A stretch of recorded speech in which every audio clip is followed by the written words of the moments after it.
Pequenos gestos e realmente ação dão resultado. Como eu já tinha começado capoeira, eu achava aquilo fantástico, porque eu podia tocar, eu podia lutar, eu podia me colocar, né? Eu achava que mais gente tinha que ver aquilo. Essa galera tem uma condição de guerreiro, de luta muito forte. E se eles tivessem esse desafio, o resto viria automaticamente. Ele fez minha vida mudar. Sempre está ali motivando, fazendo com que a gente caminhe pelo lado certo. Dessa forma, você vai transformando esses meninos em protagonistas da história deles. Vai buscando a sua vitória. A hora ela vai chegar. Minha escola de capoeira nasceu dessa vontade. Eu despertei o guerreiro dentro delas. Daí veio junto a autoestima, a resiliência, a motivação. Somos poucos, mas podemos cuidar de muitos. Quando a gente dá condição, elas vão à luta. E daí o otimismo aparece todo dia e em todo mundo.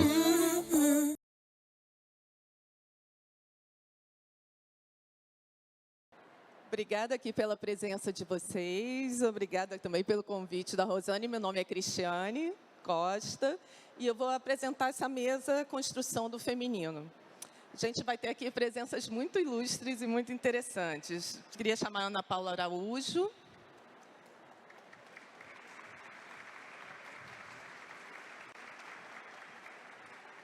A Bruna Maia.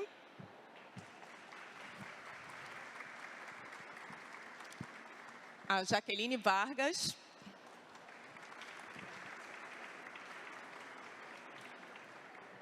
E a Lu Maza.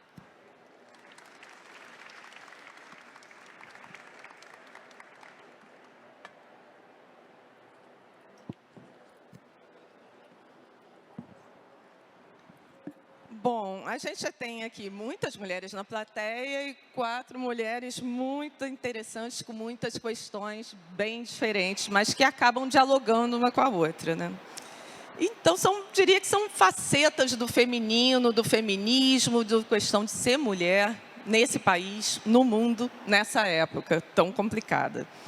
A Ana Paula Araújo é uma jornalista, né, um rosto muito conhecido da TV Globo, do Bom Dia Rio, ao Jornal Nacional, a gente está acostumado a ver a Ana Paula. E ela está lançando o seu primeiro livro de reportagem. É um mergulho aprofundado em um tema muito difícil, o estupro. E então, o nome do livro está aqui. Abuso, a cultura do estupro no Brasil. E nesse livro, a Ana lança algumas perguntas já, né? Por que tantas mulheres sofrem caladas? Por que as estatísticas que a gente tem nesse país não são confiáveis? Por que é tão difícil denunciar? O quê? Que valores sustentam a cultura do estupro? E qual a diferença entre o mito que a gente tem sobre quem é o estuprador e a realidade? Ao longo de 4 anos, a Ana entrevistou gente do Brasil inteiro, e todos os tipos de pessoas, vítimas, familiares, criminosos, juízes, psiquiatras. E ela também analisou casos que ficaram famosos, alguns que a gente ouviu falar mesmo na televisão, na imprensa, e outros também que não ficaram famosos, na verdade, mal foram descobertos. Bom, a Bruna Maia também vem do jornalismo. É uma gaúcha radicada em São Paulo, trabalhou no Zero Hora, na RBS TV, e tem suas tirinhas também publicadas na Folha e na Marie Claire, por exemplo. Mas foi na internet, mais especificamente no Instagram e no Twitter, que ela explodiu, com o perfil @estarmorta, que virou uma espécie de sobrenome, como a gente pode ver na capa do livro que ela está lançando aqui também. Parece que piorou. Crônicas do cansaço existencial. Imagino que muitas das mulheres que estão aqui vão se identificar com esse livro. Até porque ele faz a gente rir de si mesma, mas também, vou te dizer, não é aquele riso quá, não. É aquele, sim, Acho que também eu já passei por isso. E também muitas das nossas tentativas de nos enquadrarmos em alguns modelos. E fora também o personagem secundário desse livro, que é muito divertido. Afinal, é uma espécie de grilo falante derrubador. Sabe quando bate aquele paniquinho?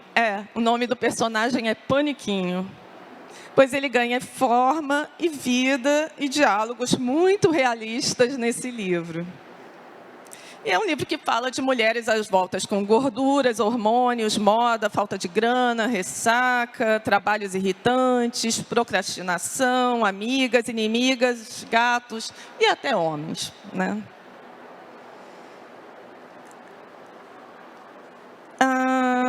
Já o livro da Jaqueline Vargas fala de um tema bem específico, aquela que não é mãe.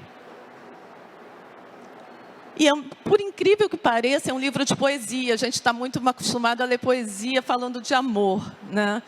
E não de temas concretos. A Jaqueline teve essa ideia a partir de uma sessão de terapia. E ela justamente é roteirista de uma série do GNT chamada Sessão de Terapia. Ela é formada em balé clássico e artes cênicas, mas está fazendo uma formação em psicanálise.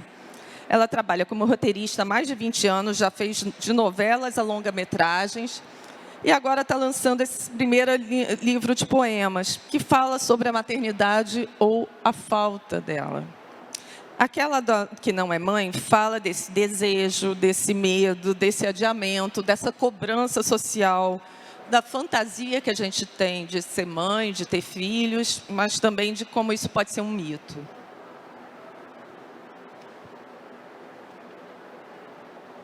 E esse livro é um livro de poemas que fala de coisas muito concretas e é dividido em partes que eu acho que também muitas mulheres aqui vão se identificar.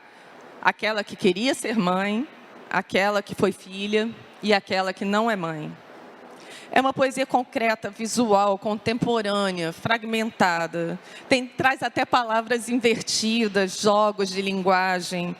E é uma temática absolutamente atual.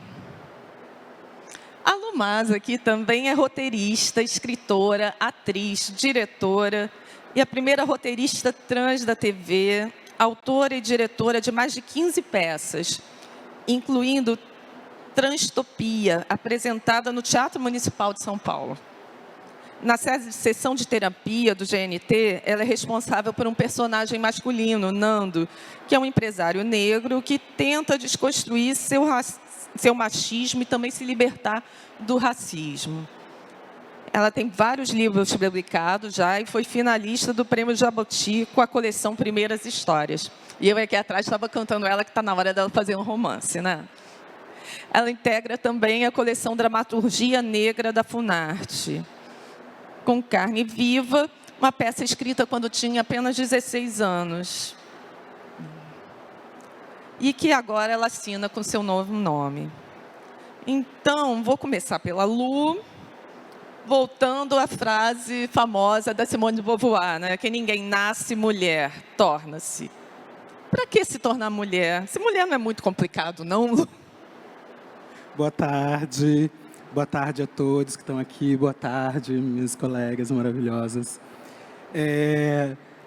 A gente tem uma realidade humana que poucas vezes a gente para pensar, que é o conceito de cisgeneridade compulsória. Muita gente não sabe ainda o que é cisgênero, né? Sabem o que é trans, mas não sabem o que é cis, né? E se eu sou uma mulher trans, as minhas colegas que estão aqui são mulheres cisgêneras, até que, pelo menos eu saiba, né? E a cisgeneridade, então, é toda aquela pessoa que se identifica com o gênero que foi designado ao nascer, né? E a transexualidade, todas aquelas pessoas que não se identificam e fazem a transição. E a gente não para pensar que o conceito de cisgeneridade, ele é compulsório. Quando um bebê nasce, olham para ele, para as questões anatômicas e biológicas que aquele serzinho tem, e dizem, você é homem, você é mulher. E ninguém se preocupa em saber ou permitir que aquele indivíduo construa sua identidade de gênero e se perceba como tal. Simplesmente impõe a esses pequenos seres o que eles deveriam ser. E algumas pessoas concordam com isso, mas muitas pessoas não concordam. E a cisgeneridade compulsória faz com que a gente observe as pessoas a partir dessa tradução biológica e fenotípica do que cada um é.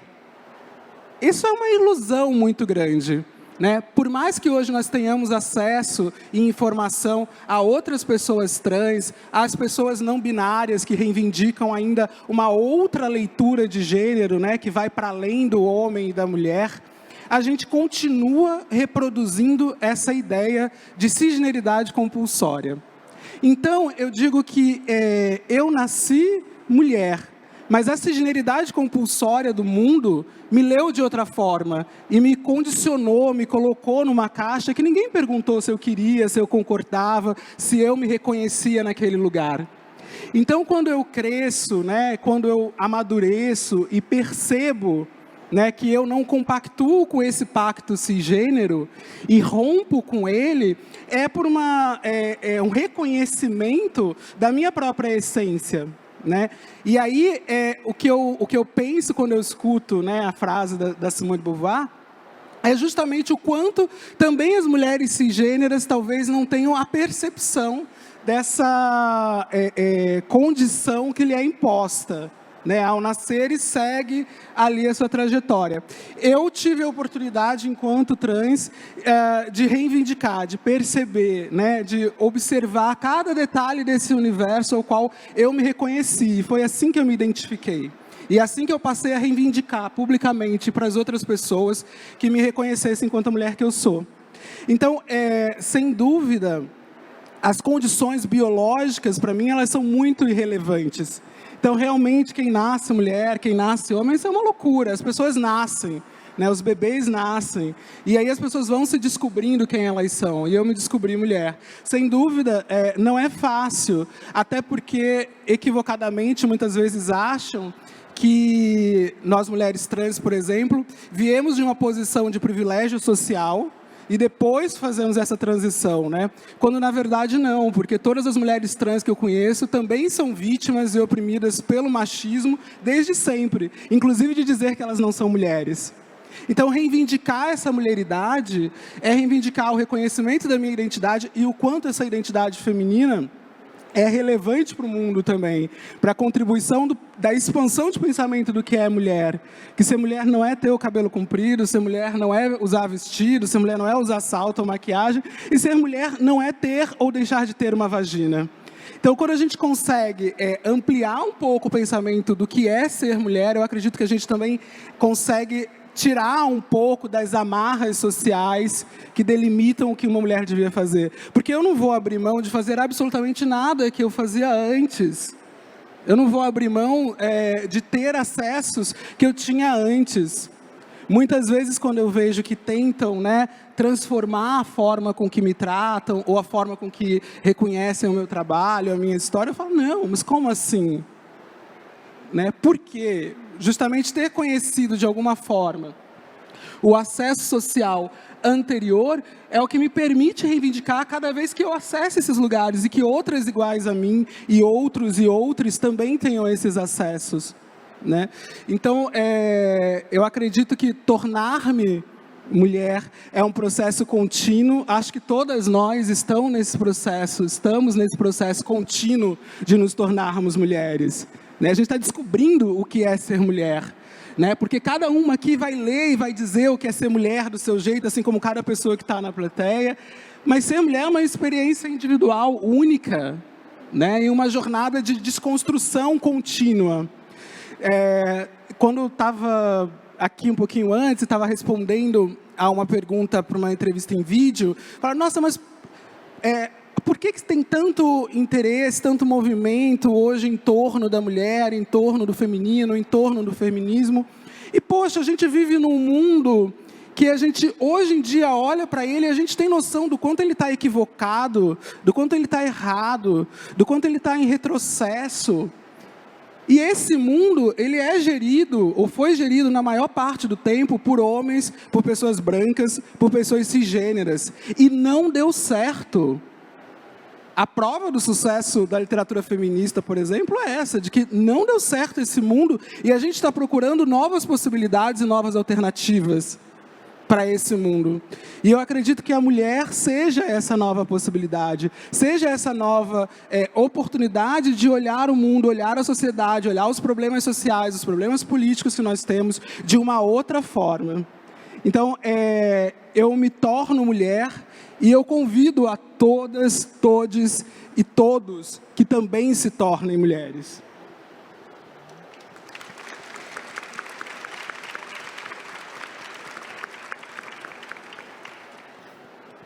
Vou passar, então, a palavra para a Bruna agora, que é uma jovem mulher, né, com todas essas agruras de ser jovem, no momento que todas as questões estão sendo levantadas, os modelos estão caindo por terra. Bruna, queria que você falasse um pouco das dores e das delícias de ser mulher, né? Tem dores, mas também tem delícias. Bom, obrigada pelo convite. Queria sugerir para a Bienal que na próxima tenha um painel sobre a construção do masculino e literatura masculina e como é ser homem na literatura, porque eu vejo pouco disso, sempre quis saber. E toda vez que tem alguma discussão sobre masculinidade, em geral é mulher conversando sobre isso. Eu acho que são os homens que têm que começar a falar sobre como é a masculinidade na obra deles. E, enfim, ser mulher é meio que a única coisa que eu conheci na vida, né? E, para mim, complica um pouco porque eu me identifico com o gênero que eu nasci, eu sou uma mulher cis, mas eu não me identifico com a maioria dos estereótipos e arquétipos que colocam em cima das mulheres. Por exemplo, eu nunca quis ser mãe, eu nunca me identifiquei com o papel de cuidado. Todas as características que eu acho que são parte da minha personalidade, em geral, são atribuídas a homens. Então, eu me vejo como uma pessoa muito autônoma, muito independente, mais controladora, e isso numa mulher é mal visto, sabe?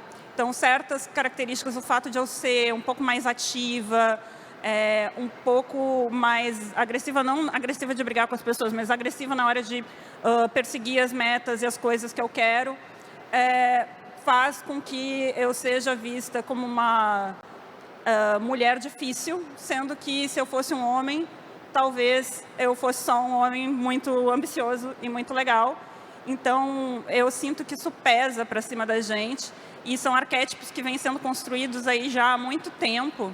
E aí, como a gente está falando de construção do feminino, né, eu estou obcecando um pouquinho com a Medeia, que é um personagem que eu gosto muito. E aí eu fui ler um livro sobre ela. E é interessante perceber o que aconteceu com esta mulher, a decadência mitológica dela, né?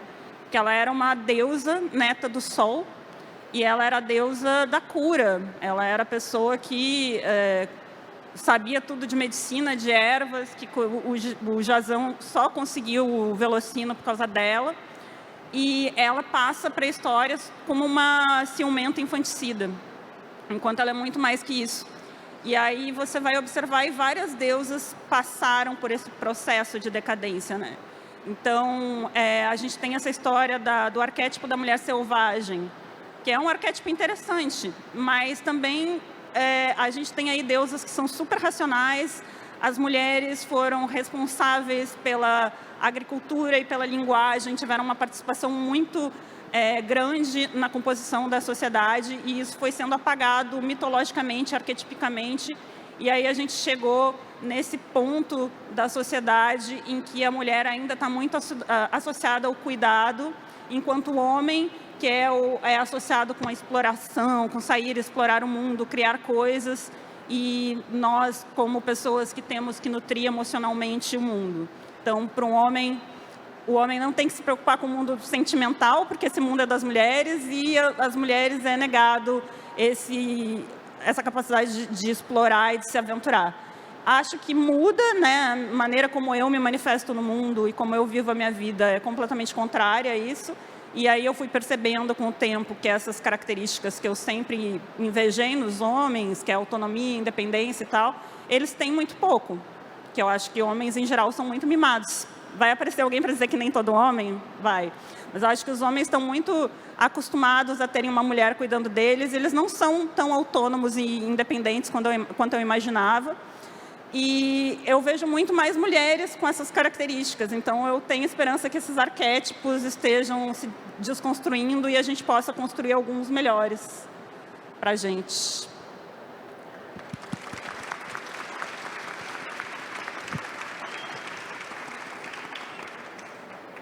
Você vê que essa mesa realmente todo mundo dialoga, né? Concordando ou discordando, a gente está em torno de temas que são recorrentes para as mulheres. E eu acho que, na verdade, como a Bruna falou, deveria ser para todo mundo mesmo. Um desses temas é a maternidade. E Jaqueline, a maternidade deveria estar entre as delícias, né? Mas o que a gente mais viu durante a pandemia foram mães exaustas, entregando os pontos, dizendo que não aguentam mais, assumindo que é pesado demais, torcendo para as aulas voltarem, para os filhos irem para o colégio, saírem de casa um pouquinho, pedindo ajuda de verdade para cuidar. No seu livro, você fala muito dessa questão da maternidade, de como a gente, às vezes, deseja, às vezes se arrepende, às vezes se arrepende de não ter filhos. Como diz aquela famosa frase, filhos, melhor não tê-los, mas sem tê-los, como sabê-lo, né? Fala um pouco como é que você pensou transformar isso, que é uma angústia existencial, em poesia. Primeiro, boa tarde. Que bom ver essa sala cheia. Eu sempre gostei de escrever poesia antes de começar a trabalhar, né? Então, mas eu sempre escrevi para mim. E, de repente, eu vi que valia a pena mostrar para as outras pessoas, né? O que adianta você se colocar no papel se você não pode dividir com o outro. Eu acho que essa questão da maternidade, pegando um pouco do que a Bruna falou, do que a Lu falou, né? Do tornar-se mulher, do tornar-se pessoa. A gente não nasce nada, né? A gente vai se tornando alguma coisa durante a vida, né? Você nasce uma folha em branco, e aí a sua mãe diz quem você é, diz o que você sente, diz qual é seu nome, e aí a gente vai seguindo padrões, a gente vai seguindo modelos, e é normal que o ser humano, a gente quer ser amado, a gente não quer ser molestado, a gente não quer sofrer, né? A gente não quer ser agredido, né? E a gente quer ser aceito. E a mulher, ela vem num padrão, né, de uma sociedade onde o homem manda, o homem domina, o homem branco, né, principalmente, né, essa é a grande história, onde ela sempre foi dominada, tá? E ela era, durante muito tempo, na questão da maternidade, considerada uma criança também. Ela não era dona da criança. A criança, assim como a mulher, era propriedade do pai, do marido, tá?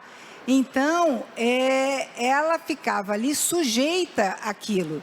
Tanto que a mulher, ela começa a ter uma função realmente materna, de poder ter uma decisão em cima da criança, de mandar na criança, né, de, né, ser assim, mãe é sagrado. Isso é uma coisa recente, isso é uma coisa de 200 anos para cá. Né? Até então, ela não decidia nada, tá? E aí começa uma coisa, é uma construção, a maternidade. Eu vejo a maternidade como uma construção muito recente, é um desejo. E como a gente quer ser aceito, a mulher, ela vem querendo se tornar alguma coisa, né? Todo mundo quer se tornar alguma coisa, todo mundo quer se encaixar em um lugar, né? As mães, principalmente, né, porque existe uma pressão muito grande em cima da mulher, né, de você ter um papel, né? A mãe é uma figura materna, né? Desde que começou a se comparar a mãe, a figura materna, né, mãe é divina, né, Nossa Senhora, mãe de Deus, etc. As mulheres começaram a ter essa obrigação de terem filhos, né? Ser mãe passou a ser como vou dizer, um checklist, faz parte do checklist da mulher realizada, né? ter um filho. E aí muitas mulheres que nem pensaram em ter filhos, nem queriam ter filhos, se viram obrigadas, ou se viram compelidas, ou se viram compulsoriamente reproduzindo, né? E eu acho que na pandemia, de repente, essas mulheres estavam, como é que eu vou dizer, se viram com esses filhos 24 horas por dia dentro de casa, sem a creche, sem a babá, sem ter a sogra, enfim, ficaram o tempo todo com os filhos e tiveram que se deparar com essa maternidade, entendeu? E aí é aquela coisa, você se vê frente a frente com aquilo e você se coloca em xeque, né? Então eu acho que é isso, né? Muitas mulheres passaram na pandemia a avaliar, será que era isso que eu queria? Então eu acho que hoje a gente está num momento em que as mulheres estão avaliando o que elas realmente querem. E eu me preocupo se a mulher vai continuar tentando se tornar mulher, mas baseada em outros padrões. Porque não adianta a gente, eu vou me tornar uma mulher, mas como a Lu falou, cada mulher é uma mulher diferente. Cada mulher, eu sou a Jaqueline, a Ana Paula é a Ana Paula, cada mulher aqui é uma mulher diferente. Não existe um modelo, tá? Ninguém tem que ser mãe porque a outra é mãe, tá? Então, assim, na verdade, é uma descoberta, é uma construção até o último dia da sua vida. Então, eu acho que a pandemia, a reclusão, foi boa por esse lado, tá? Né? Para você parar para pensar. Eu acho que foi isso.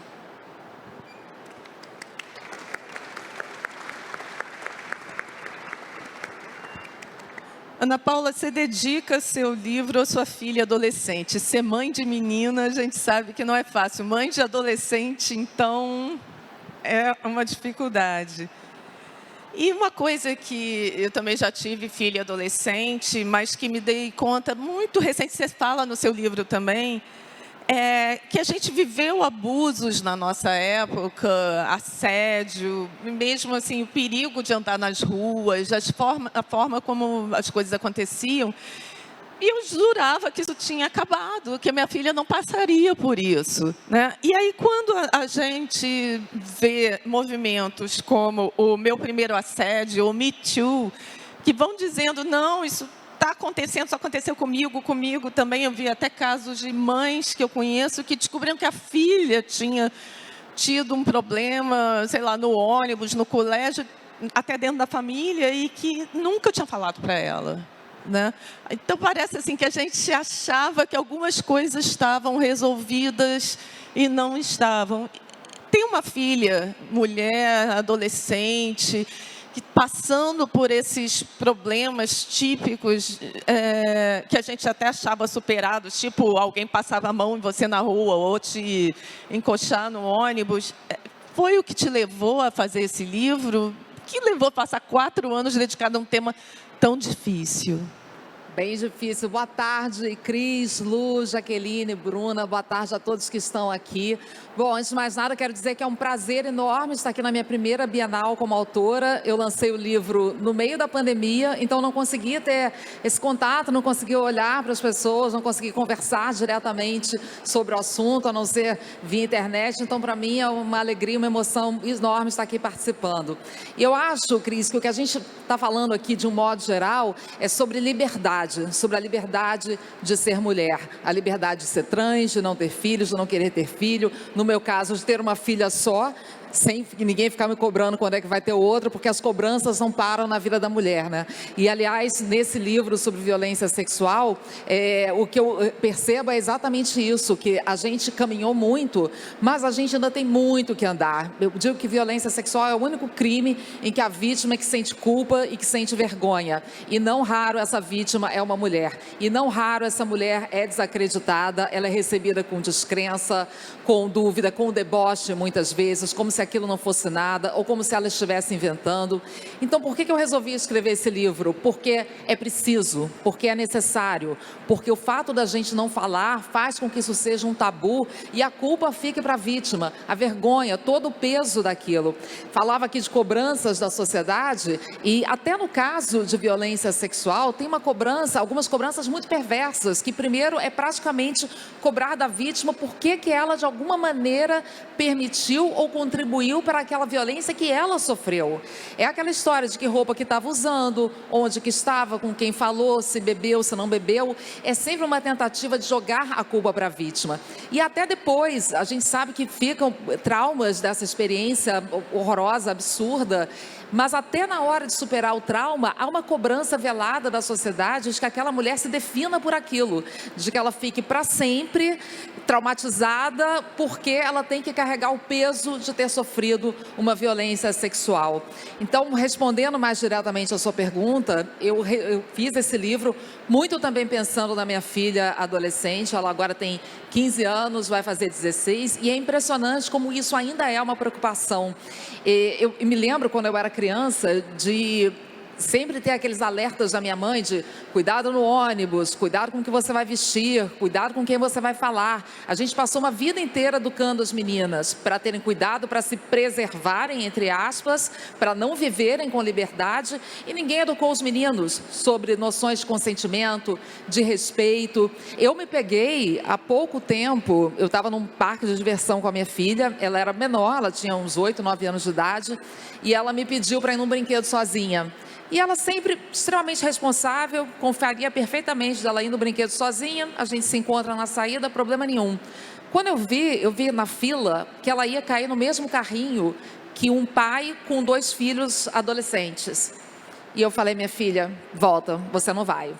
E ela, mas por que você prometeu? Aí eu tive que ainda falar isso para ela, com muita dor no coração, falar, minha filha, se você está lá na hora, no brinquedo, no escuro, apaga a luz, música alta, se um homem desse passa a mão na sua perna, eu não vou poder nem te ajudar. E aquilo cortou meu coração, sabe? Porque ela ainda falou para mim, mãe, puxa, agora eu fiquei com medo. E é isso, a gente começa a botar medo desde cedo na cabeça das mulheres. Infelizmente, eu como mãe fico muito nessa dúvida, até que ponto eu tenho que fazer isso para protegê-la, porque há uma realidade aí fora que ainda trata a mulher dessa maneira, ainda há homens que acham que o corpo da mulher é propriedade deles. Quando eu pesquisei o livro, uma das grandes questões que a gente muito se debatia era, mas por quê? Por que esses homens fazem isso? Né? Por que esses abusadores agem dessa forma? Vamos combinar que sexo não é uma coisa tão difícil assim de conseguir. E não é pelo sexo, é pelo prazer da dominação, de subjugar. Eles fazem isso, esses abusadores, porque eles sentem que podem, que eles têm um direito praticamente, que eles são superiores e que a vontade deles é mais importante que a vontade da mulher e pior do que a vontade e o respeito que se deve a uma criança. Crianças são as maiores vítimas de violência sexual. Então, por isso, resumindo, que eu resolvi muito falar sobre esse tema, fiz disso uma causa para mim, para a minha vida, porque eu acho que isso vai propiciar a todos nós, a todas nós, a sociedade como um todo, uma vida mais justa e com mais liberdade.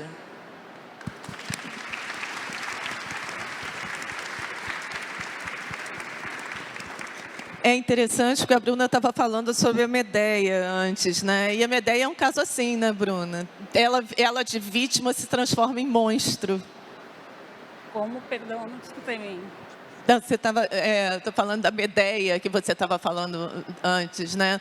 E como é muito comum transformar vítimas de problemas, medusas, Medeias e outros personagens da mitologia grega, são mulheres como todas as outras e que acabam se transformando em loucas, em monstros, em desmioladas.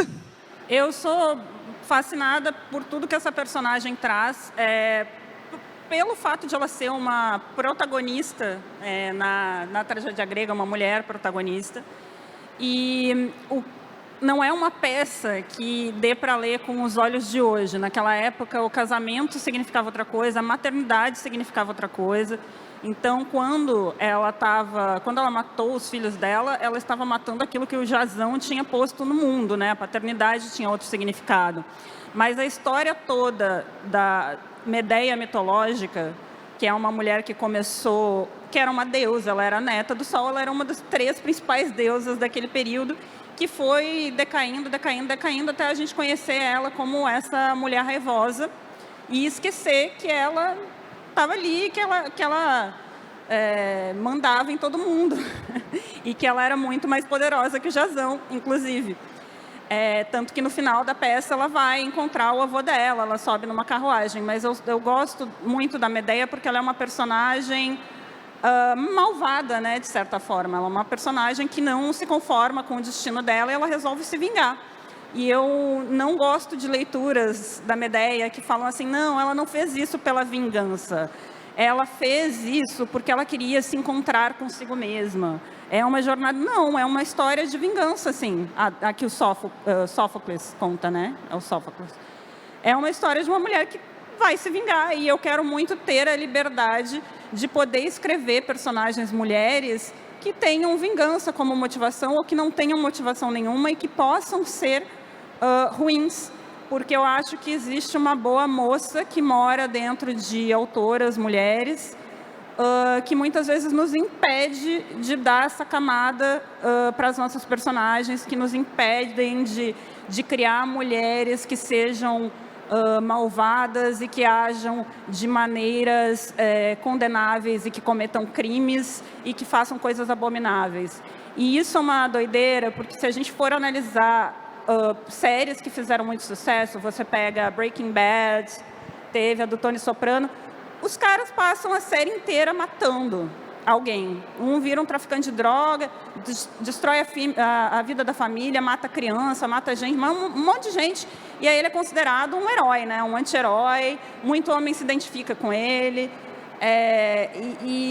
O homem difícil. E aí surge uma personagem como a Fleabag, que é só uma mulher vivendo uma vida de mulher, sendo mulher. Ela não é... Alguns chamaram ela de ninfomaníaca, gente, ela não é ninfomaníaca, ela é só uma mulher sendo mulher. E aí a Fleabag está fazendo as coisas mais normais do mundo, tudo bem que se apaixonar por um padre, não, mas as pessoas ficam... Nossa, deu spoiler, hein? As pessoas ficam assim, mas uma mulher difícil, tá vendo a anti-heroína, mulher difícil. E eu fico assim, é incrível como uma mulher na ficção, ela precisa fazer muito pouco para ser considerada difícil. O homem pode matar, a mulher ela só precisa transar com umas pessoas por aí. Então eu estou muito no meu trabalho, eu estou cada vez mais buscando mulheres difíceis mesmo, mulheres que matem, mulheres que traiam, mulheres que fogem. Mas, então... Bruna, existe uma coisa as narrativas, tudo é narrativa, gente. A história tem um poder violento, a linguagem é poderosa. E as narrativas, elas, desde a narrativa básica, Adão e Eva, vamos pegar, todo mundo conhece essa historinha, tá? Existe uma historinha anterior da famosa Lilith, que foi apagada dos livrinhos. Lilith era uma mulher, a priori, que veio antes da Eva, que era cheia das opiniões, tá? Reza a lenda que Lilith, entendeu? Foi feito do mesmo barro que Adão, no mesmo momento. Zero costela. Negócio de que zero costela, costela o caramba, entendeu? Pau a pau com Adão. E aí foram lá fazer o sexo e ela não quis ficar embaixo de Adão, ela quis ficar em cima de Adão. Adão falou, não, que negócio é esse, Eva? O pau comeu, Eva se negou e... Lilith foi embora. Aí Adão foi lá reclamar com Deus, essa mulher tá muito louca. Deus mandou um anjo ir atrás, ela falou, não volto para esse cara, que esse cara está querendo mandar em mim. Aí foi aí que Eva apareceu no pedaço, tá? Então Lilith seria a primeira mulher que tem o quê? Que tem o desejo, tá? Que tem autonomia, que é igual ao homem e que não se curva ao desejo do homem. Esta mulher... A história dessa mulher é apagada das atas e se cria uma mulher, tá, que a priori é feita, tá, do material do homem para servir ao homem. Ela é um subproduto do Adão, para ser companheira do Adão, e o Adão erra por causa dela. Sendo que, se a gente observar bem a Gênese, tá? Eu gosto de falar da Bíblia, que é um livro que todo mundo conhece, o mais vendido do mundo. A Eva lá, porque, né, bateu o papinho com a serpente, ela, né, graças a Santo Agostinho, que fez esse desfavor a todas as mulheres do mundo, ele criou o pecado original, certo? Mas Adão, por ter mordido a maçã, ele fez com que todos os homens se tornassem imortais. Ninguém fala disso, ok? Somos imortais perdemos a imortalidade por causa de Adão, mas ninguém fala disso, certo? Tá? Então, assim, essa coisa de transformar a narrativa e pegar a narrativa desfavorecendo a mulher, ela é feita há muito tempo, tá? Entendeu? Então, eu acho que agora as narrativas têm que serem reescritas, tá? E as lendas têm que serem redescobertas, os arquétipos porque os arquétipos estão aí. Eles têm que ser contados de outras maneiras, com outros olhares, tá? Para que a gente veja essas mulheres de outras formas, tá? Eu estava falando da Medeia, mas queria também falar da Medusa, na verdade, que tem uma história de estupro por trás, né? A gente imagina uma mulher com cabelos de serpente e tal, e essa, então, foi completamente vilipendiada, né? De vítima se torna... A mulher só queria ficar na casa dela em paz, e foi lá um homem arrancar a cabeça dela. A mulher não tem paz.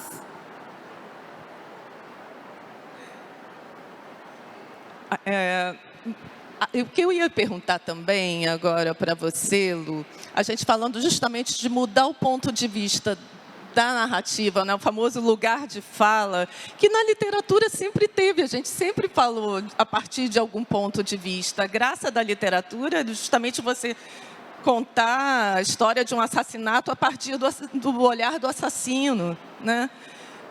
O que muda quando vem uma pessoa de uma história completamente diferente? Como é que você contaria uma história que a gente conhece, tipo a Cinderela, do ponto de vista de uma pessoa trans, de uma pessoa que consegue fazer essa transição e mudar isso tudo? Eu costumo dizer que, para entender o lugar de fala e entender a importância desse lugar de fala como uma diversidade que complementa o entendimento das pessoas, é só a gente pegar algum objeto concreto como exemplo. Por exemplo, se todos vocês que estão na plateia estão direcionados para cá, e o que vocês estão vendo é esse copo assim, ou melhor, o livro da Jaque assim. E é isso que vocês estão vendo. E é assim que esse livro vai ser contado por vocês, quando vocês contarem o que é esse livro, o que é esse objeto. No entanto, eu estou aqui e eu posso ver esse livro por trás. E nesse momento, nessa direção, só eu vejo esse livro. E só eu posso contar para vocês o que é esse livro, dessa direção. A Jaque, quando contar, ela vai contar em outro ângulo, que também vai ser enriquecedor, mas é outro ângulo. Então, quando eu ou outras pessoas que estiveram muitas vezes por trás dos objetos que eram contados, começam a falar sobre o que eles são, a gente está contribuindo para que todo mundo entenda, no todo, o que é esse objeto. E esse objeto pode ser o livro da Jaque, pode ser uma vivência, pode ser o mundo tal qual a gente conhece, né? O mundo é o mesmo, todos nós habitamos o mesmo espaço. Muitas das experiências também são compartilhadas e todos nós vivenciamos coisas parecidas. Mas a oportunidade de contar, de descrever, de somar com um ponto de vista que durante tanto tempo é escondido, não foi visto, é muito poderoso, né? Quando a gente pensa, por exemplo, voltando à ideia do objeto, como um vaso etrusco que tem uma pintura muito rica e que está exposto no museu nessa direção, durante séculos, durante milênios, a gente pode ver só um lado desse vaso. E ter a oportunidade de contar os detalhes que existem nessa pintura atrás, no que não está exposto, é o que vai ampliar o entendimento do que aquela pintura representa. E através desse entendimento completo, talvez a gente possa olhar de outra forma para aquela arte, a gente possa olhar de outra forma para aquele momento histórico que está reproduzido ali. Então, o lugar de fala, para mim, tem esse poder de descrever, mais do que dizer coisas novas, descrever coisas que todos nós conhecemos tanto por um mesmo ponto de vista. E assim é a história, né? Quando a gente está falando de personagens mitológicas, Lilith, Eva, Medeia, mas a gente também pode falar de personagens históricas, de mulheres muito importantes para a história, e que nós recebemos a biografia dessas mulheres sempre a partir do mesmo ponto de vista, geralmente masculino, que descreveu elas ao longo da história. Então, quando a gente começa a ouvir outras mulheres como aquelas contando essas histórias, a gente está dando a possibilidade para as pessoas perceberem essas personagens, essas vivências de forma completa. Que eu acho que a gente tem a ideia equivocada de que a gente sabe alguma coisa, de que a gente sabe o que a gente estuda, de que a gente sabe o que a gente aprendeu, mas isso sempre vem através de um filtro. E de um filtro que historicamente foi muito limitado, muito estreito. E que bom que finalmente agora a gente consegue alargar e descrever o que tem aqui atrás do livro da Jaque. É aquela coisa a moral da história. Não tem moral da história, né? Uma coisa que eu notei no livro da Ana Paula é que ela não considera estupro, cultura do estupro, uma coisa que só as mulheres são vítimas, né? Talvez as mulheres... É uma questão de força, então é natural, até de força física, né? E de poder também. É natural que as mulheres sejam as grandes vítimas, mas não quer dizer que elas são as únicas vítimas, as vítimas exclusivas. Então, Ana, como é que é quando acontece com um homem, por exemplo? Acontece muito com meninos. Meninos são muito vítimas disso. Acho que a Lu até pode falar, vejo muitas mulheres trans contando de experiências traumáticas que tiveram ainda na infância. E quando acontece com homem, fica uma questão da dúvida da masculinidade ali, quando esse homem é atacado por um outro homem. Isso é colocado em questão e vira um sofrimento muito grande. Eu entrevistei para o livro o Marcelo Adnet, humorista, que todos vocês conhecem, e ele contou, ele já deu uma entrevista falando sobre isso, sobre 2 episódios de abuso que ele passou na infância. E ele ficou, durante muito tempo, imaginando se ele era hétero ou se ele era gay por causa daquilo. Veja, é o tipo do episódio traumático, que gera uma confusão na pessoa do que ela deseja, de quem ela é. Ele passou muito tempo da vida dele muito recolhido, muito tendo dificuldades de relacionamento, por essa dúvida, pelo trauma que fica. E aí eu queria aproveitar esse gancho, falando especificamente de crianças, de meninos e meninas. O Marcelo só veio a contar agora, numa entrevista. Por acaso, ele falou meio en passant e depois virou virou a manchete da entrevista. O pai dele, por exemplo, não sabia, amigos próximos não sabiam, porque é sempre uma dificuldade muito grande de contar. Eu digo que a pessoa, para prestar uma queixa na delegacia, é extremamente difícil, mas antes disso, uma pessoa que é vítima de abuso, mesmo uma criança, para conseguir apoio próximo, para falar para as outras pessoas, é extremamente difícil. Então, eu queria falar aqui de um outro assunto que eu acho que a gente tem que ficar muito atento, que é o seguinte: criança não inventa violência sexual. Acho que ainda tem muito essa história, quando uma criança conta algo que aconteceu, de ficar, é fantasia dela, isso aí ela está imaginando. Para a criança conseguir fantasiar com alguma coisa ligada a sexo, ela tem que de alguma forma ter sido exposta àquilo. Ou ela foi obrigada a ver um filme, ou ela foi obrigada a se tocar de uma maneira imprópria. Mesmo que não se encoste na criança, pode haver ali um estupro, e é enquadrado pela lei, inclusive, como estupro, mesmo que não haja um contato físico.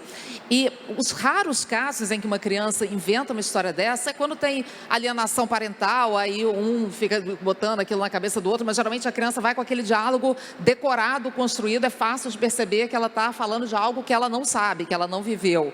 Ou se a criança tem problemas psiquiátricos muito sérios, criança não inventa, não mente, acho que é o primeiro sinal, todos nós temos que ficar atentos, e por isso que eu defendo muito também a educação sexual nas escolas. Acho que criou-se uma ideia completamente distorcida de que educação sexual nas escolas é uma iniciação precoce ao sexo de crianças. Não é, é o contrário. A educação sexual nas escolas previne gravidez precoce na adolescência, previne abusos, ensinar a criança quais são as partes íntimas, quem pode tocar, em que situações, em que momentos. Isso é muito importante. Por que tem que ser na escola? Claro que a família também tem um papel muito importante, mas a escola não pode ficar de fora disso, porque a maioria dos abusos contra crianças e adolescentes acontece dentro de casa. Então, se ela não aprender isso na escola, se ela não tiver um canal de comunicação na escola, se ela não puder contar com algum apoio da escola e com a informação vinda da escola, essa criança que mais precisa, ela não vai ter isso em casa. Então, acho que essa é uma que se mude o nome, já que ficou polêmico, educação sexual nas escolas, bota outro nome, educação para proteção da infância e da adolescência, o que quer que seja, mas eu acho que esse é um debate muito urgente que a gente tem que ter.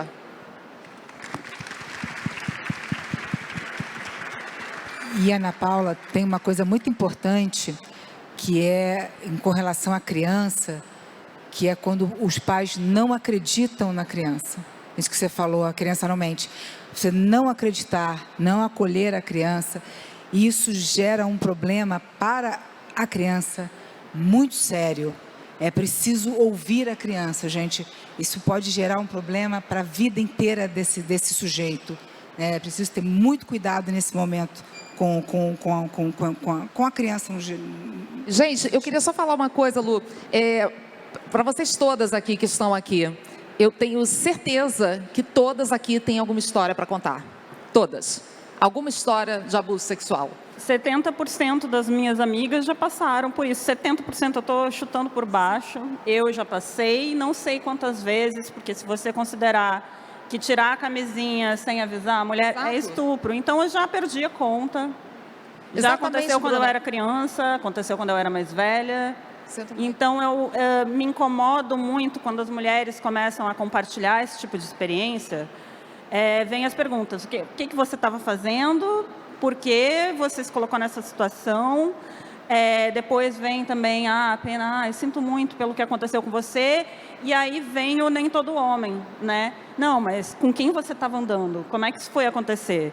E aí eu acho um egoísmo imenso quando uma mulher compartilha essas vivências ruins dela com a masculinidade, aparecer algum homem para dizer, não, nem todo homem. Não é sobre você, e lembra que não é todo homem, mas é homem em número suficiente para tornar a vida das mulheres um inferno. A gente não consegue andar na rua em paz. E, Bruna, eu fico vendo assim, você falou de casos, é isso, a gente tem que perceber que a violência sexual não é só aquele estupro que acontece, são as violências do dia a dia. É o cara que passa a mão em você no transporte público, é o cara que tira a camisinha sem consentimento no meio de uma relação sexual e mais. Eu falei aqui de todas as mulheres que têm história para contar, agora quantos homens aqui se reconhecem como abusadores? Acho que ninguém, né? Porque tem essa história do homem não perceber muitas vezes que o que ele está fazendo é um abuso. Então ele acha que se a mulher bebeu, que aquilo não foi abuso, ela que vacilou, ela que deu mole. Ele acha que ele é o esperto, ele não acha que ele é um abusador, ele acha que ele forçou um pouco a barra só. Ele não enxerga que ele está cometendo uma violência sexual. Ou ela é minha esposa, então ela automaticamente tem que... Isso pouco se fala, Bruna, você tem toda razão. Dentro do casamento acontece também estupro. E não se fala disso. Por quê? Porque não se conhece. O homem acha que porque é o marido, ele tem direito de forçar aquela situação. E a mulher acha que porque ela é esposa, ela é obrigada a ceder, mesmo se ela não estiver com vontade. Isso é muito importante. E aí vem uma carga de culpa social e de julgamento, quando uma mulher, por exemplo, eu vou falar que fui estuprada várias vezes fazendo sexo casual, porque o homem com quem eu estava tirou a camisinha. E aí vai ter gente pensando, não, mas quem é que manda sair por aí? transando com gente É que você sempre não essa conhece. coisa de tentar jogar a culpa para a mulher. É uma lógica de dominação, de controle da sexualidade feminina também, quando respondem dessa forma. Estão dizendo, então, você não pode aproveitar a liberdade sexual. Lembra, Maia de 68? Esquece isso aí. É isso que acontece quando você vai simplesmente ser uma mulher que gosta de fazer sexo. E eu acho que isso, na realidade, Vamos ainda é punir. pior, a Lu vai dizer melhor, claro, para as mulheres trans, porque só um parênteses, até adiantando um pouquinho, eu estou fazendo a pesquisa do meu novo livro, que é sobre violência doméstica, e eu conversei com uma mulher trans, e ela me contando que ela ficou muitos anos num relacionamento abusivo, em que ela apanhava, era com um homem cisgênero, e ela terminou com ele depois de um tempo, porque descobriu que estava sendo traída. Mas eu perguntei, você nunca pensou em terminar pelo fato dele te bater, dele te espancar?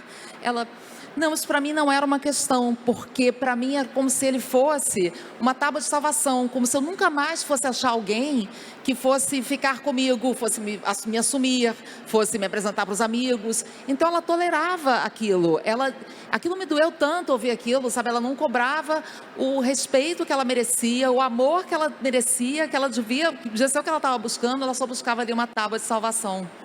Se a gente acha que é complicado andar na rua e pegar um transporte público, imagino para você, né?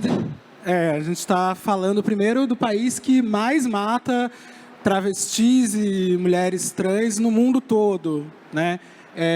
Em média, a cada 2 dias, uma mulher trans é assassinada no Brasil. Então, obviamente, não é nem um pouco fácil ser uma mulher trans nesse país, né?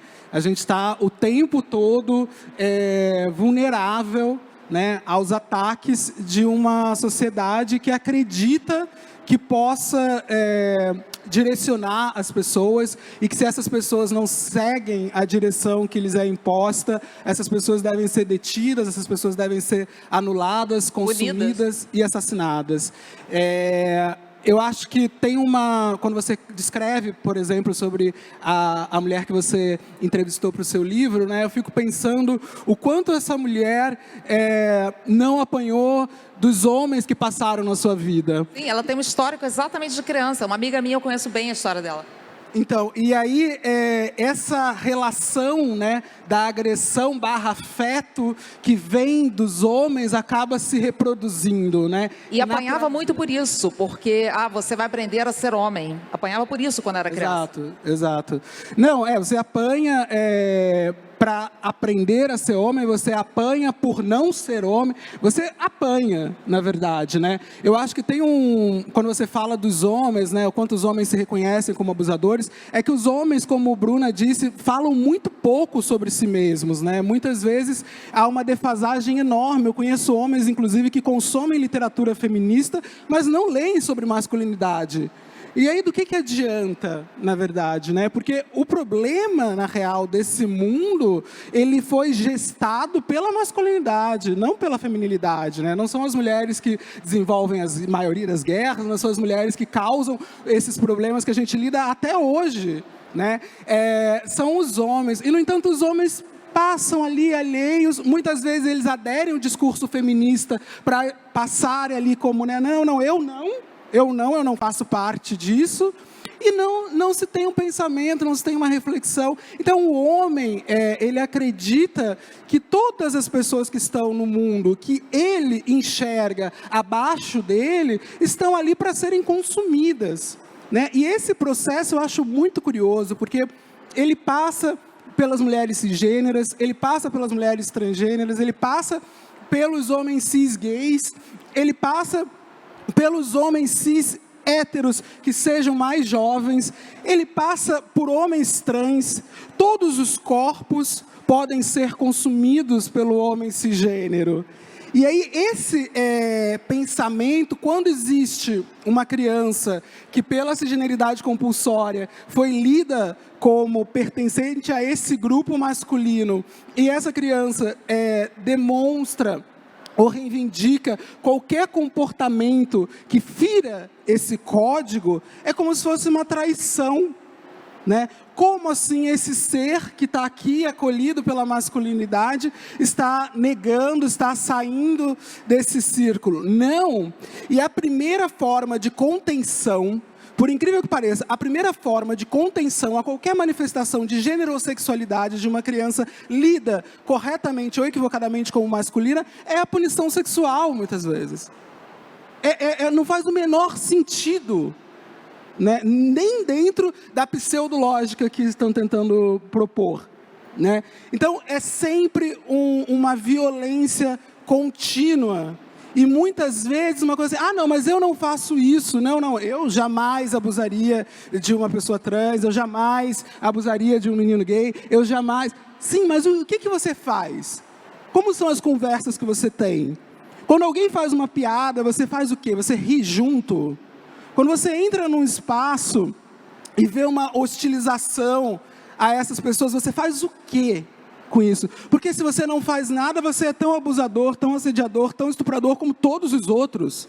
Não faz a menor diferença se você não faz. Não faz a menor diferença se você está sentado aqui assistindo a gente aqui e sai daqui e reproduz ou permite que os seus reproduzam os comportamentos machistas que a gente está criticando. Não faz a menor diferença. Vocês não estão ajudando em nada.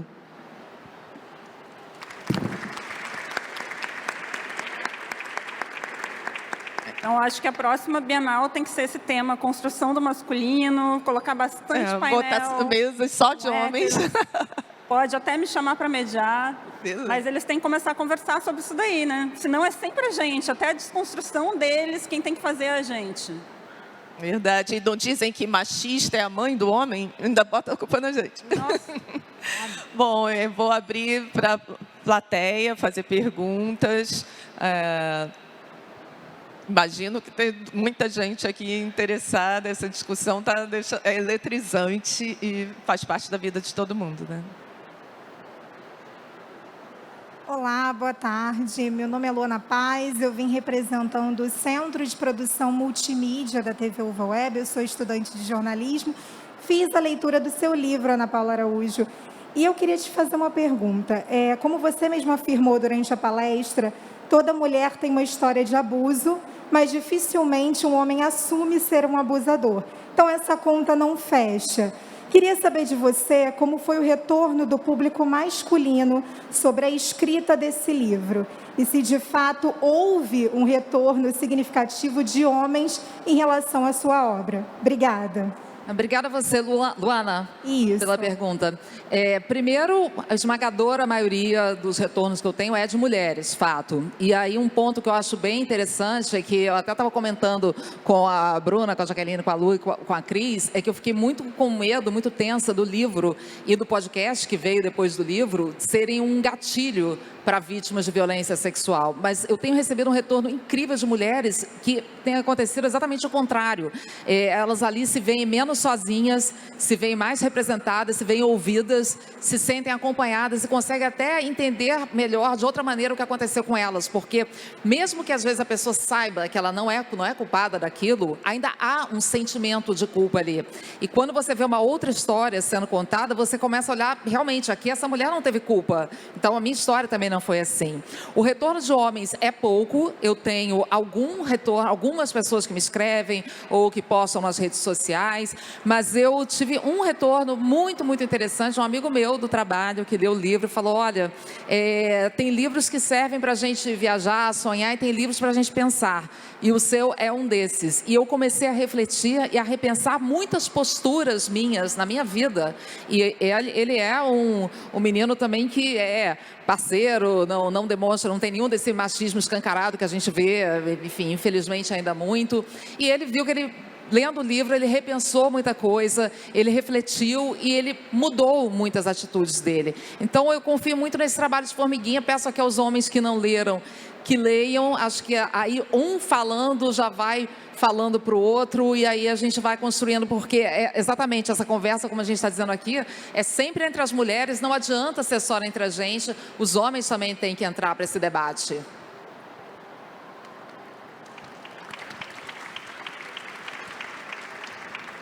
Mais alguma pergunta da plateia? Oi, boa tarde. Obrigada pelo microfone. Eu estou aproveitando muito o papo de vocês, achando incrível, principalmente a parte sobre mitologia. É uma coisa que me interessa muito. E esse ano, bom, eu publiquei um livro de poesias. Eu fiquei incrivelmente interessada em todos os livros. Eu não sabia quais eram antes de entrar. E me lembrei de uma poesia, eu falei, eu acho que eu quero ser escutada nesse momento. Essa poesia, ela é muito sobre o que a Bruna falou, de a gente poder estar errada, ainda que esse errado seja o nosso certo. Com licença. Qual é seu nome? Ah, perdão, meu nome é Poliana. Gula, ira, avareza. Meus pecados são os cabelos da minha cabeça. Comida é surreal. Quando eu peco, me salvo. Sou salva pelo que me prende na terra e na terra que me prende. Os meus cabelos me salvam e me dão a certeza do que eu não sou. Como parte do meu espírito, encontra seu complemento. O complexo vitamínico é os mistérios do universo. Quando eu grito, meu sangue ferve e uma estrela nasce. Eu berro para que nunca morra. Eternidade não passa dessa raiva que jorra. Frenesi sintético no corpo mortal. Ponte-me do além-mar furioso. Quando eu nego, te dou tudo que precisa para a redenção. É na minha vara que se corrige toda a concupiscência da vossa carne. Tudo que eu não quero dividir faz Deus ser um e ser só meu. Todo meu. Ninguém tem Deus. Vai ser assim quando eu nascer dentro do menino de Nazaré e for pisciana. Que lindo. É seu, Poliana? É da sua autoria? Sim, o nome é Canções da Desoculta. Eu lancei esse ano pela editora Chiado. Mostra pra lá, ó. Que esse ano não está aqui na Bienal pela distância de Portugal. E me fala seu nome todo, para a gente já conhecer essa autora desde já. Muito obrigada. Meu nome é Poliana Carvalhais. Estou no Instagram, Leia Poliana. E estou com um livro aí, Na Cora e na Coragem. Obrigada. Muito bonito seu poema. Eu acho importante também a gente não pensar no feminino, na mulher, só como dores. Tem delícias, tem poesia nesse negócio, né? Tem raiva também, fiquei feliz que ela usou a palavra, porque eu estou no movimento pela raiva. Me chamaram para fazer... Não, eu estou no movimento pela raiva mesmo. Me chamaram para fazer uma foto para um projeto feminista que é uma fotógrafa que tem que escrever uma palavra que associa com o feminismo. Eu vou escrever raiva, porque eu acho que é um sentimento muito negado às mulheres, inclusive na literatura, que tem a ver com isso que a gente estava falando, porque a gente pega a caneta na mão, o teclado, e começa a escrever e a gente fica com medo de expor esses sentimentos mais negados, porque não são doces e não são femininos, e aí os personagens acabam ficando muito pouco verdadeiros. Então, eu acho que como exercício para quem escreve tem que ser acessar esse sentimento e escrever e colocar isso para fora. E tanto que um livro que eu escrevi agora se chama Com Todo o Meu Rancor, que é escrito com rancor mesmo. E eu acho que tem que assumir isso daí, tem que perceber que a gente passa por tanta coisa. Olha o que a Ana Paula estava falando. O mínimo que a gente tem que sentir é raiva e a gente tem que poder ter liberdade de escrever com isso. Ô, Bruna, a raiva tira a gente desse posição passiva. Eu escutei, né, escutei uma vez uma frase que casa perfeitamente com o que você falou, que mágoa é raiva de freira. Tipo, ela não pode ter raiva, ela tem uma mágoa, né? Sempre diminuindo a força desse sentimento mesmo. Você sabe que eu fui numa exposição do Guerrilla Girls, que é absolutamente raivosa sobre a posição da mulher nas artes plásticas. Por exemplo, 99% dos nus em qualquer museu de arte são corpos femininos. No entanto, tem 1,5% de pintoras que pertencem a esse negócio. E aí elas fizeram, no final da exposição, era um painel gigante. Escreva aqui do que você tem raiva. O painel inteiro era coberto de coisas. E cada vez que você escrevia alguma coisa lá, todo mundo batia palma. Era muito, muito legal. E, Jaqueline, a sua poesia tem raiva também. Bastante raiva. Eu acho que tem raiva, ela tem... É um mix de tudo. Porque eu acho que a mulher, ela vem com essa coisa de que a gente tem que ser boazinha, né? A A gente tem que ser comportadinha, tem que ser servil, né? Bem educada. Magrinha, né? Tem toda essa coisa em cima da mística feminina, né? Então, assim, tem que desconstruir isso mesmo, tem que ficar vermelha. Tá na hora, gente, de botar isso para fora. Porque isso faz parte do humano, né? Faz parte da pessoa. Né? A mulher é uma série de coisas. Então, tem essa amargura, porque tem dor, né? São várias coisas, né? Somos multifacetados, né? Ser mãe, entendeu? E não ser mãe são várias coisas. Então, tem raiva também. Mais alguma pergunta, pessoal? Boa tarde, eu me chamo Camila Maciel, eu sou engenheira eletricista, inclusive eu estou de engenheira hoje.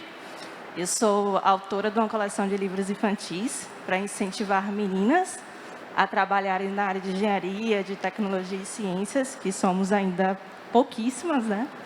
Eu, inclusive, trabalho em uma área majoritariamente masculina, já construí obras que só tinha eu de mulher em 800 pessoas. Então, é muito difícil para mulheres como eu entrarem nesses setores, porque muitas se sentem intimidadas quando vê que às vezes só tem ela numa reunião, e eu já perdi contas de reuniões que só tinha eu de mulher. E eu passei também a contar histórias de mulheres como eu, para incentivar as outras que também queiram trabalhar nessas áreas. Porque muitas delas se sentem intimidadas ou têm medo de entrar e têm interesse de entrar. Eu trabalho numa área que eu amo o que eu faço, eu amo o meu trabalho. E eu acho muito triste a gente ver meninas ou estudantes de engenharia desistindo de entrar nesses setores porque não tem muitas mulheres, né? Então, eu queria que vocês falassem um pouco sobre isso, sobre o que a gente pode fazer, até como sociedade, porque isso é a questão da equidade de gênero, eu acho que tem que ser uma luta de todos, não só dos homens ou das mulheres, para termos mais mulheres nas mais diversas áreas, seja em engenharia, tecnologia, ciências, e ter mais essa presença feminina, né? Como é que é seu nome mesmo? Camila Maciel. Camila, então, eu passo muito ódio, porque quem inventou a programação foi uma mulher, foi a Ada Lovelace. Ada Lovelace. E aí, apagaram isso. Hoje em dia é coisa de homem ser programador, né? Quando uma área começa a dar dinheiro, ela vira coisa de homem. Porque durante muito tempo, quem ficava lá fazendo cálculo era mulher, porque era chato e ninguém queria fazer. Deu dinheiro, eles expulsam as mulheres de lá. E aí tem um livro que eu quero citar aqui, que chama Genética Neoliberal, que é um livro excelente de uma antropóloga, em que ela discute a psicologia evolucionista mal feita que a gente tem hoje em dia, que coloca os homens como melhores nas ciências exatas. Automaticamente, os homens nasceram para fazer matemática e as mulheres nasceram para lavar a louça. E ela fala que é tudo uma bobagem, né? Então, eu passo bastante ódio com isso que você está falando, porque ciências exatas tiveram sempre muita participação das mulheres e realmente é muito fechado. E aí eu acho que você tem que insistir, dane-se, ganhar o mundo e ficar rica e virar chefe de todo mundo. Obrigada. Apoiada. Mais alguma pergunta? Oi, gente, boa tarde. Primeiramente, assim, só para parabenizar todas vocês pela ideia, pela fala, pelo lugar de fala. Meu nome é Sandro de França, eu sou diretor de uma companhia de teatro no bairro de Santa Cruz, que é um bairro periférico da Zona Oeste. E a minha companhia de teatro, ela tem uma estética no bairro, que ela conta a história de um morador para aproximar a cultura dos moradores locais. Eu fiz um mapeamento na época e descobri que as pessoas tinham muito mais interesse de ir ao teatro para saber da história da Dona Maria, que morava há muitos anos na rua, do que outras coisas que afastavam mais ainda o público local da cultura. E aí a gente já tem 12 anos de história e, devido à pandemia, a gente começou um projeto chamado Sexo 2 Pontos Outros, que conta a história real de uma mulher trans moradora de Santa Cruz. Ela é uma mulher trans, é uma mulher negra e candomblessista. E vocês imaginam o quanto de preconceito ela sofre pelas 3 questões. E assim, dar lugar de fala a essas pessoas é extremamente importante na sociedade hoje. E o trabalho que vocês fazem só soma. A história dela, o pouco que eu ouvi de vocês, a história dela, a realidade, vai muito, muito, muito além do que a gente tenta passar. A gente hoje montou uma websérie contando a história dela. E quando a gente vai montar, eu como diretor e autor da série, eu vou até a casa dos moradores e fico um tempo lá sabendo de toda a história delas. E tudo que vocês falaram veio muito na minha cabeça. A estrutura familiar dela, ela hoje, se eu não me engano, tem 22 ou 23 anos. Na série a gente conta a estrutura familiar dela antes dela nascer. E a mãe dela já sofria abuso dentro de casa com o pai, com o marido, né? Sofria violência psicológica, violência física.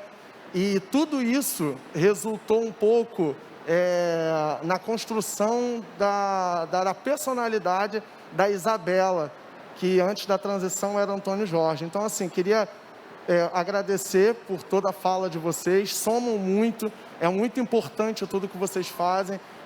Às vezes vocês não têm dimensão do que vocês estão atingindo e quem vocês estão atingindo. E quando eu chego aqui e vejo vocês falando as coisas da Ana Paula, essas coisas que vocês foram citando, soma ao que eu peguei como experiência para criar a série, e isso é de extrema importância. Queria agradecer em nome de todas as mulheres trans, dos homens trans, de comunidade, que eu acho que vem ainda a sofrer muito mais. A realidade, a lente de aumento é 10 vezes mais para quem vive dentro de comunidade, de periferia, uma situação dessa. Obrigado de verdade. Parabéns pelo seu trabalho. Obrigado. A gente é que agradece. Traz a Isabela na próxima, porque tem muito pouca Isabela aqui. Tem alguma Isabela aqui? Só eu, né? Tem mais alguém? Por mais Isabelas ao nosso lado, né?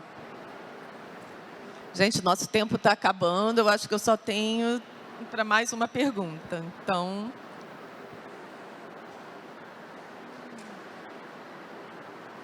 Boa tarde, meu nome é Marcelo. É um prazer estar aqui, uma honra de representantes da feminilidade como vocês. Inclusive, vim trazer minhas filhas. E realmente eu queria fazer aqui um testemunho. Vim sem pretensão nenhuma para a Bienal, né? Bastante tempo sem vir. E entrei aqui no primeiro painel e agora estou aqui nesse. E eu queria deixar esse testemunho, porque eu tenho mais de 50 anos. E lá em casa, quem mandava era minha mãe. Mas esse mandar tinha a cumplicidade do meu pai. Olha que coisa interessante, né? Então, é de muito tempo atrás. Esse olhar o livro por trás é importante, e isso me incentivou a fazer essa fala. Estou eu aqui com as minhas filhas. Quem mandava na minha casa era a minha mãe, com a cumplicidade do meu pai e respeito. Ambos. Então, nem tudo está perdido. Histórias boas e caminhos bons sempre existiram e vão existir. A grande pulo que eu acho do gato aí é nós podemos ter essa possibilidade de conversar olho no olho e se expor. A internet hoje veio e trouxe essa possibilidade gigantesca de comunicação, trouxe, é verdade. Mas esse olho no olho, a gente perceber a inflexão da voz, o sentimento, a entonação, e é um assunto importante como esse, que a gente possa colocar o outro lado do livro, de como ele está, a diagramação dele por trás, é fantástico. E outra coisa, eu vou trazer um testemunho também com relação à minha atividade profissional, que foi invadida pelas mulheres. Invadida. Ao contrário, ali que tem, né? Na parte da engenharia, que deve ter e tal. Mas na área jurídica é uma invasão. Agora em qualquer lugar é 10-1, homem. E é verdade. Só que aí eu vou trazer um fato para reflexão. Eu continuei ao longo desses 30 e poucos anos enfrentando os mesmos problemas. Homem ou mulher, ou seja qual for o gênero, ou as classificações, os problemas permanecem, que são inerentes e atávicos ao ser humano. Olha que coisa interessante. Então, os problemas continuaram, a raiva continua, as mazelas psicoemocionais continuam, independente do gênero que está ali ocupando uma posição de poder de decisão. E as mulheres efetivamente invadiram. Invadiram no bom sentido, trouxeram outra visão, outra conotação, mas o que... Aí é um testemunho para reflexão. Eu continuo enfrentando os mesmos problemas que são inerentes ao ser, a idade, que isso também conta.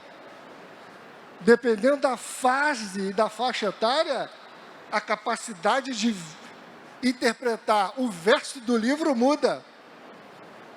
Isso é extremamente tem um nome interessante. para isso, que no movimento feminista, interseccionalidade, a sua classe, um monte de coisas, não é só o gênero que importa. Pois é, isso é muito interessante que nós possamos abordar também, porque é uma questão humana.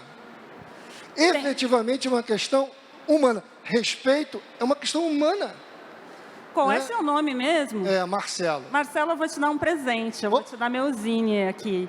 Mas me chamou a atenção na tua fala. Tu disse que a tua mãe mandava em casa, né? Que a tua mãe tinha poder em casa. E eu não sei como é que era a relação dos teus pais e como era... Mas, assim, eu acho que é uma ideia falsa de poder colocar a mulher que tem que fazer tudo, se preocupar com a organização da casa, se preocupar com quem vai comer, com o que as pessoas vão comer, ter que ir no supermercado, ter que lavar a louça. Isso não é mandar, gente. Isso é trabalho não remunerado. Então, nós teríamos que conversar mais. Não. A minha percepção de mandar aí, eu posso ter escolhido uma expressão vernacular equivocada. Eu precisava conhecer o seu discurso, o seu diálogo, para a gente poder evoluir, para eu entender e encaixar a melhor palavra para chegar em você. Mas olha então, só, a gente só tem um problema. Falta 1 minuto para fechar essa mesa não e é mandar, tem que entrar o pessoal. não é o mandar interpretado, desculpa, perdão, não sei, eu não gravei seu nome. Não é esse mandar interpretado na sua concepção. É do mais puro e profundo respeito. Porque a fala do painel era da desconstrução do masculino porque havia uma imposição e uma superveniência. Minha mãe não era superveniente. Quando eu usei o termo mandar, foi efetivamente dentro de uma concepção minha respeitosa de diálogo. É isso, não havia uma imposição, não havia uma conversa, um respeito. Eu só fico pensando... Que acabar, pessoal. Não, eu só fico pensando, antes de terminar, sobre esse testemunho, né? Que assim como, infelizmente, a Isabela não pôde estar aqui com a gente, a sua mãe também, infelizmente, não pode estar aqui. E aí a experiência... inclusive feminina dela, nessa relação e na apreciação dela com o parceiro dela, com os filhos dela. Essa é uma experiência que, por mais que você, com todo o amor do mundo, possa trazer para a gente, só ela poderia, de fato, contar o que era, o que ela sentia, o que ela vivia no íntimo, né? Por isso que é tão importante que cada vez mais nós mulheres possamos falar sobre as nossas vivências femininas, né? Então, eu fico super feliz de estar aqui hoje e já aproveito para agradecer a todas por esse encontro. Muito obrigada. A Lu falou uma coisa muito importante, que é a mulher falar por ela.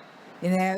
Durante muitos anos, os homens vêm falando, né, em nosso lugar.